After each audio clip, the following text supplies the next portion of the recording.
الشیطان الرجیم بسم اللہ الرحمن الرحیم لقد جاءکم رسول من انفسکم عزیز علیہ ما عنتم حریص علیکم بالمؤمنین رؤوف الرحیم لقد کان لکم فی رسول اللہ اسوۃ حسنہ صدق اللہ العظیم وصدق رسولہ النبی الکریم ونحن علی ذلک لمن الشاہدین والشاکرین۔ قابل احترام اساتذہ کرام اور عزیز طالب علم ساتھیوں بھائیوں، السلام علیکم۔ میں نے آپ کے سامنے قرآن مجید فرقان حمید کی ایک آیت تلاوت کی ہے اور کوشش کروں گا کہ بہت کم وقت میں حضور علیہ السلام کی بارگاہ میں عقیدہ ہدیتاً چند الفاظ پیش کر کے اجازت چاہوں گا۔ تو میرا یہاں بیان کرنے کا مقصد یہ ہرگز نہیں کہ میں کوئی عالم ہوں، نہ میں کوئی مفتی ہوں، بلکہ میں ایک طالب علم ہوں، اور طالب علم کی حیثیت سے مجھے یاد ہے کہ بازار یوسف میں ایک بڑھیا حضرت یوسف علیہ السلام کو خریدنے کے لیے لائن میں کھڑی تھی، اور پوچھنے والے نے اس بوڑھی اماں سے پوچھا، اماں اس بازار مصر میں یوسف کو خریدنے کے لیے آپ کو پتہ ہے کہ کتنے دام چاہیے؟ آپ تو صرف ایک کپاس کی گٹھڑی لے کر آئی ہو، تو کیا آپ کو لگتا ہے اس کپاس کی گٹھڑی کے بدلے آپ یوسف کو خرید لو گی؟ تو اس اماں نے بڑا خوبصورت جواب دیا کہ بیٹا مجھے بھی پتہ ہے کہ یوسف کو خریدنے کے لیے کپاس کی گٹھڑی بہت کم ہے، لیکن لائن میں اس لیے کھڑی ہوں کہ کل قیامت کے دن جب اللہ پوچھے گا کہ جو یوسف کو خریدنے کے لیے لائن میں کھڑے ہوئے تھے تو ان کو بلایا جائے، تو مجھے خوشی ہوگی کہ ان بلانے والوں میں میرا بھی نام شامل ہوگا۔ تو اس لیے حضور کی عقیدت کے لیے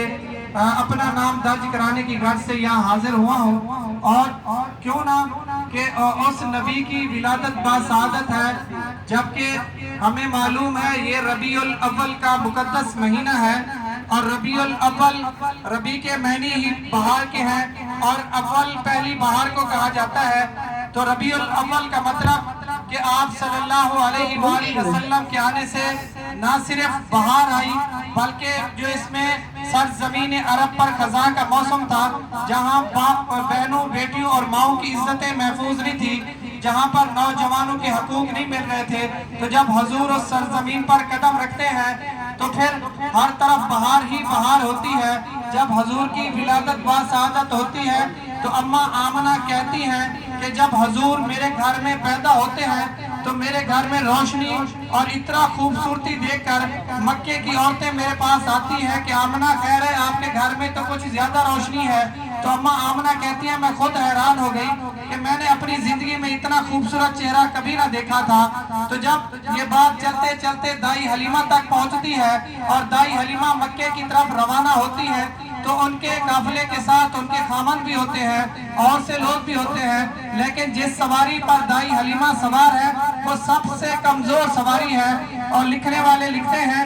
کہ دائی حلیمہ کی سواری سب سے پیچھے تھی، تو ان کے خامن بھی ان سے ناراض ہو رہے تھے اور بار بار یہی کہہ رہے تھے کہ حلیمہ تیری سواری بڑی کمزور ہے، ہم جلدی پہنچنا چاہتے ہیں، آپ کی وجہ سے دیر ہو رہی ہے۔ لیکن اماں حلیمہ کہتی ہے کہ جب میں مکے میں پہنچتی ہوں اور میں حضور علیہ السلام کا حسن دیکھتی ہوں اور اماں آمنہ کو مبارک دیتی ہوں، تو اسے یہی کہتی ہوں کہ جتنا مکے کی سرزمین پر میں نے لوگ دیکھے، میں نے اس سے زیادہ حسین و جمیل چہرے والا نہیں دیکھا، میں نے اس سے زیادہ خوبصورت نہیں دیکھا، ایسا میں نے زندگی میں کبھی نہیں دیکھا۔ تو جب اماں حلیمہ کہہ رہی تھی تو اتنے میں ایک بزرگ تشریف لاتے ہیں، تاریخ جن کو عبد المطلب کے نام سے جانتی ہے۔ عبد المطلب کہتے ہیں کہ تم نے تو سرزمین مکہ میں دیکھا، تم نے عرب میں دیکھا، میں نے تو تجارت کی غرض سے شام دیکھا، میں نے کیسر و کسرا دیکھا، میں نے روم دیکھا، میں نے پوری دنیا کا کونا کونا دیکھا، اللہ جانتا ہے اس سے زیادہ حسین و جمیل میں نے بھی نہیں دیکھا۔